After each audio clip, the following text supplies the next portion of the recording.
Have you ever met someone who walks into a room without making a grand entrance, yet somehow you can't stop noticing them? Have you seen a colleague who rarely speaks in meetings, but when they do, everyone stops to listen? Welcome back, friends. I'm happy you're here today, because we are going to explore a truth that runs counter to much of what modern culture tells us. We live in a world that celebrates loudness, loud branding, loud personalities, loud displays of success. But in reality, there is a quiet kind of power that often outlasts and outshines the noise. This is the art of being low-key, of hiding in plain sight, and yet holding an undeniable presence. Low-key doesn't mean invisible. It doesn't mean timid. It means choosing when and how to reveal yourself, conserving your energy until the moment matters, and allowing your actions to speak louder than your self-promotion. I once knew a man named Thomas who worked in a high-stakes corporate environment. While others were quick to volunteer their opinions on every topic, Thomas listened more than he spoke. For months, he observed the dynamics of the team, the unspoken alliances, the pressure points in projects. Then one day, during a tense strategy meeting, he offered a single, clear solution to a problem that had stumped the group for weeks. His suggestion was adopted immediately, and from that day forward, when Thomas spoke, people listened. His power came not from dominating the room, but from earning trust through precision. Psychologists call this selective visibility. It's the deliberate choice to reveal only what's necessary, creating a sense of mystery and respect. When you speak less but with substance, each word carries more weight. When you act without broadcasting every step, the results stand on their own. There's also a protective element in being low-key. In competitive environments, whether in business, politics, or even family structures, overexposure can make you a target. When you keep certain parts of your plan, your resources, or your emotional state private, you reduce the risk of interference. This isn't about paranoia, it's about strategic safeguarding. A friend of mine, Leela, runs a successful design studio. Early in her career, she used to post every new idea on social media, thinking it would attract clients.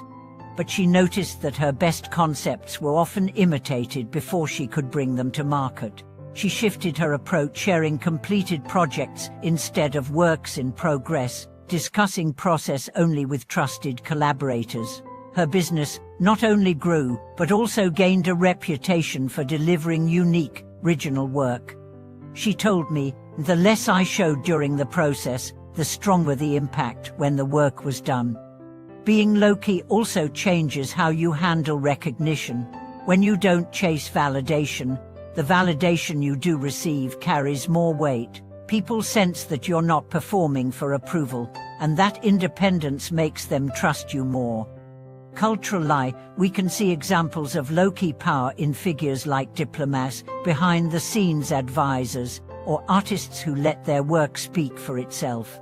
They understand that influence isn't always about volume, it's about timing, positioning, and depth. However, being low-key is not the same as being passive. It requires active awareness, knowing when to step forward and when to step back. It's about pacing your moves so you're never overextended, yet always ready when opportunity calls. There's a saying, still waters run deep. The surface may be calm, but beneath is strength, depth, and momentum.